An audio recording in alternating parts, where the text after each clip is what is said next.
ये बड़ा भाई छोटा भाई बिहार को मिलकर लूट लिया भाई। 15 बरस तक लालू यादव ने एक दूध दुहने वाला का बच्चा बिहार को दुहकर धर दिया। उसी तरह से नीतीश ने सुशासन का फर्जी नारा दे करके बिहार की अस्मिता को लूट लिया। नीतीश कुमार ने बिहार को 30 बरस पीछे ले गया फर्जी सुशासन का नारा दे करके। तो सर्वदलीय मीटिंग में बिहार कोई ठग रहे थे, इनके एमपी लोग मांग रहे थे कि विशेष दर्जा दिया जाए। संभव लगता है आपको? अरे तो नहीं दर्जा दिया था, क्यों आप सटे हुए? आप इस्तीफा दो तो केंद्र की सरकार से समर्थन वापस लीजिए। यही कहते थे कि छोटका मोदी हैं, तो नरेंद्र मोदी इनको भूले थे, लपेट दिए हैं और ये जेल जाएंगे। नीतीश जी भी जेल जाएंगे। गुलाब यादव के थ्रू जो जुड़े संजीव हंस से और ठेका लिए, चाहे वो बिजली विभाग का ठेका हो या अन्य विभाग का, उसमें उन लोग पर भी कार्रवाई होगी, उनकी भी संपत्ति सीज होगी और कंपनी ब्लैक लिस्टेड। अब नीतीश जी ये नहीं कह सकते हैं कि जैसे बिहार की जनता कहती थी कि लाला है मोहे बहुत नाच नचायो, तो अब बिहार की जनता कह रही है कि नीतीश है मोहे बहुत नाच नचायो। नमस्कार, आप देख रहे हैं NBC 24 और मैं हूं आप सभी के साथ ब्रह्मचारी आशीष। देखिए, नीतीश कुमार जो कि मुख्यमंत्री हैं बिहार के, उनके करीबी अफसरों पर लगातार गाज गिरती नजर आ रही है। आपको बताते चलें कि सबसे पहले किस तरीके से संजीव हंस जो है ऊर्जा विभाग में महासचिव के पद पर है, उनके ऊपर गाज गिरी। फिर उसके बाद उनके करीबियों के ऊपर लगातार जो है पूछताछ हो रही है। सुनील सिन्हा को भी बुलाया गया, फिर उसके बाद SP सिंगला कंपनी पर भी गाज गिरी। ऐसे में बातचीत करने के लिए हमारे साथ पटना हाई कोर्ट के जाने माने अधिवक्ता और नेशनल फर्स्ट डेमोक्रेटिक पार्टी के अध्यक्ष जो हैं कौशलेंद्र नारायण हैं। सर, सबसे पहले तो नीतीश के करीबियों पर ED के द्वारा क्यों गाज गिर रही है? देखिए सर, प्रथम तो मैं आपको और आपको चैनल को धन्यवाद करता हूँ।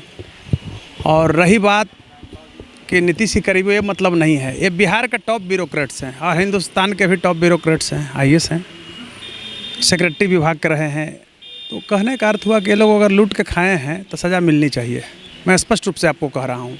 इस रूपों में मैं कह रहा हूँ कि सर्वप्रथम आप ये समझिए कि ये लोग के पेमेंट से जितना लाव लश्कर लेके चलते हैं, यह संभव है? आज अगर थोड़ा सा कट जाता है अगर किसी का बिजली, तो ये लोग तंग करते हैं लोगों को। लेकिन बिजली विभाग में ये लोग अरबों रुपया कमाया कैसे? एक मिनट, ED के पास अगर कागज़ गया है कि 95 करोड़ का रिसोर्ट ये लोग खरीदे हैं, तो बताइए 95 करोड़ तो ये वाइट मनी दर्शा रहा है कहीं ना कहीं साइड से। इनके नज़रों में ब्लैक था, लेकिन लोगों के नज़रों में तो वाइट आ गया। उसके पीछे कितनी एजेंसियाँ और होगी जो ब्रोकर होंगे बीच में, तो वो भी 100-200 करोड़ खाए होंगे। अभी मैं बता रहा हूँ कि ये PhD में जब थे तो रेवड़ी की तरह ठेका बांटे हैं। जिसको कागज़ सही नहीं है उसको भी दिए हैं और वो लोग से वसूले हैं। माने कहने का अर्थ हुआ कि छुट भैया जो ठेकेदार था, ऐसे कुछ रोड छाप जो नेता थे वो भी कमाए इनसे मिल करके। और मेरा ये कहना है कि नीतीश कुमार यानी फर्जी जो सुशासन का राज है, इसमें बिहार को रौंदा गया है। नहीं तो लेकिन कौशलेंद्र जी, सवाल ये है कि अगर अफसर इतनी बड़ी गलती कर रहे हैं तो क्या नेताओं को पता नहीं लगता है? जो टॉप पोजीशन पर बैठे हैं उनको पता नहीं होता है ये सब? देखिए, आप नहीं जानते हैं, मैं बार बार इस चीज़ को बोलता हूं कि बिहार में कॉन्स्टिट्यूशनल ब्रेकडाउन है। नीतीश कुमार ने बिहार को 30 बरस पीछे ले गया फर्जी सुशासन का नारा दे करके। क्योंकि जितना पैसा केंद्र दिया है, अभी आप देखे होंगे कि जब इधर छापेमारी हो रही थी तो सर्वदलीय मीटिंग में बिहार कोई ठग रहे थे, इनके एमपी लोग मांग रहे थे कि विशेष दर्जा दिया जाए। संभव लगता है आपको? अरे तो नहीं दर्जा दिया था, क्यों आप सटे हुए? आप इस्तीफा दो तो केंद्र की सरकार से समर्थन वापस लीजिए। क्या है, अब नीतीश जी की चलने वाली नहीं है। नीतीश जी फंस गए हैं बुरी तरह। इतना पैसा ये व्यक्ति कमाया है, इतना अपने लोगों के द्वारा इन्वेस्ट किए हुए हैं। तो अब भाजपा का तो झग्गर जो है से बहुत बड़ा झग्गर है। चंगुल में ही आ गए। चंगुल में जब आ गए तो उसी की कड़ी में एक संजीव हंस है। हाँ, तो संजीव हंस पर कार्रवाई हुई और जो 5-6 इनके करीबी जो IAS हैं उन पर भी धीरे धीरे कार्रवाई होगी। बिल्कुल, मैं वही कह रहा था कि नीतीश के जो नवरत्न हैं उनके ऊपर भी धीरे धीरे अब गाज गिरती दिखाई देगी। देखिए, मैं बता रहा हूँ, ED के अफसर से हम भी जुड़े हुए हैं। मैं स्पष्ट रूप से बोल रहा हूँ, हमारी भी बात होती है लीगल स्तर पर। और आपको पता होगा कि पहले भी मैं मीडिया में रहा हूं, तो एक मीडिया कर्मी से जो मेरी पुरानी पहचान है उसके तहत बात हो ही जाती है। तो इन सारे अफसरों का चिट्ठा खुल गया है और प्लस कुछ ठेकेदारों का भी चिट्ठा खुल गया है। जो गुलाब यादव एसपी सिंगला कंपनी? नहीं नहीं, एसपी सिंगला तो हैं जो और ठेकेदार। एसपी सिंगला तो एक कंपनी में लग रहा है, छोटे छोटे भी ठेकेदार चाह रहे हैं कि हम आड़ में बच जाएंगे, लेकिन बचने वाले नहीं हैं।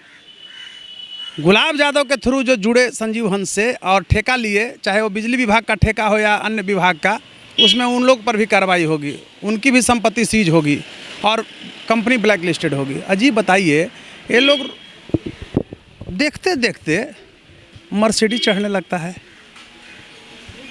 कहाँ से चढ़ता है? जबकि अस्तर देखिएगा तो ये लोग का कोई अस्तर नहीं है, ये लोग का कोई अस्तर नहीं है। यानी दलाली कर करके, भ्रष्टाचार करके, ठगी कर करके। और मैं कहना चाहता हूँ, मैं साधुवाद दे रहा हूँ ईडी के अफसरों को, और ये जो तीसरी पारी देश के प्रधानमंत्री माननीय नरेंद्र मोदी जी का, मैं नरेंद्र मोदी जी का प्रशंसक भी रहा हूँ, वर्तमान में भाजपा की पॉलिसी का मैं विरोधी हूँ। नरेंद्र मोदी का वो व्यक्ति में एक चीज़ है कि जो उसको नज़र पर चढ़ते हैं, जो उसको तंग किए हैं उस व्यक्ति को, वो छोड़ते नहीं हैं। यही कहते थे कि छोटका मोदी हैं, तो नरेंद्र मोदी इनको भूले थे, लपेट दिए हैं और ये जेल जाएंगे, नीतीश जी भी जेल जाएंगे। ये जितना मुख्यमंत्री के यहाँ फाइल गया है, पावर का, ऊर्जा विभाग का, पीएचडी विभाग का, तो इसमें कैसे बच पाएंगे बताइए? इनको भी तो जाना है। वही तो मैं कह रहा था ना कि जब इस तरीके से होगा तो मुख्यमंत्री को बिना जात हुए तो नहीं हो सकता है। अरे कार्रवाई होगी, मुख्यमंत्री लपेटे में भी आ गए इसमें, अब बच रहे हैं कहाँ? इसमें एक और बात निकल करके सामने आ रही कौशलेंद्र जी की, दबाव बनाने की कोशिश है केंद्र से नीतीश कुमार। नहीं, कोई दबाव नहीं, इधर उधर नहीं, कोई दबाव नहीं है, यथार्थ है, इनको जेल भेजना चाहिए। और संजीव हंस तो एक कड़ी है, ये तो सूत्रपात हो गया। अभी 5-7 आईएएस आप देखते रहिए, इनका चिट्ठा ईडी ने खोल दिया है। ईडी के अफसरों से हमारी भी बातचीत होती है लीगल सेक्टर पर, तो कहीं बचने वाले नहीं हैं। मैं आपको बार बार बता रहा हूँ। अब है क्या ना, अब नीतीश जी नहीं कह सकते हैं कि जैसे बिहार की जनता कहती थी कि लाला है मोहे बहुत नाच नचाए, तो अब बिहार की जनता कह रही है कि नीतीश है मोहे बहुत नाच नचाए। अब नहीं बचने वाले हैं, अब जंगल राज की दुहाई नहीं देंगे। ये बड़ा भाई छोटा भाई बिहार को मिलकर लूट लिया भाई। 15 बरस तक लालू यादव ने एक दूध दुहने वाला का बच्चा बिहार को दुहकर धर दिया। उसी तरह से नीतीश ने सुशासन का फर्जी नारा दे करके बिहार की अस्मिता को लूट लिया, हत्या, लूट खसोट और एक जाति की सरकार बना दिया, कुर्मिस्तान बना दिया बिहार को। आज देखिए उसी का परिणति है। संजीव हंस एक झांकी है, अभी देखते जाइए आप लोग, बहुत कुछ बाकी है। और बड़े बड़े अफसर जाएंगे, बड़े बड़े ठेकेदार जाएंगे। क्यों जाएंगे? आपको मैं स्पष्ट रूप से कह रहा हूँ। देखिए क्या है ना कि अपराधियों की, मवालियों की कोई जाति नहीं होती है। नीतीश कुमार 5 वर्षों तक बिहार के मुख्यमंत्री थे, बाद में ही नालंदा और कुर्मी के मुख्यमंत्री हो गए।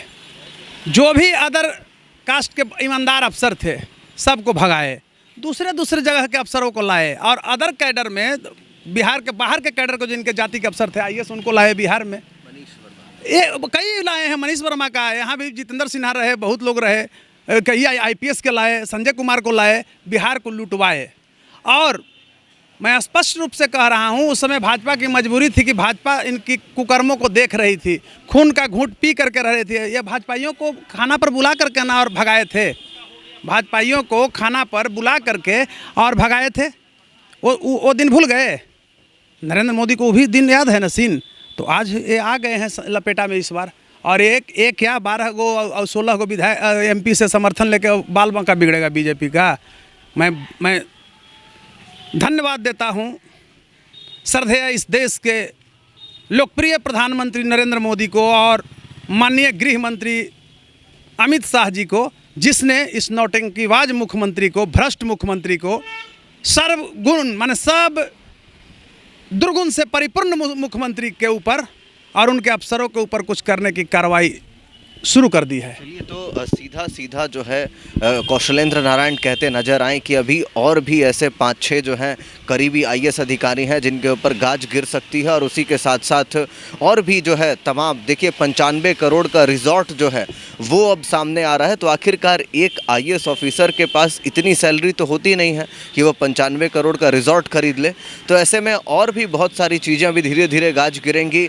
नीतीश कुमार के ही करीबी हैं एमएलसी राधा चरण सेठ, उनकी भी 365 करोड़ की संपत्ति पर अब जो है कमान कसी जा रही है। तो ऐसे में जो कुछ होगा पूरी जानकारी बताएंगे आपको। बने रहिए NBC 24 पर। कैमरा पर्सन विकास के साथ ब्रह्मचारी आशीष, NBC 24 पटना।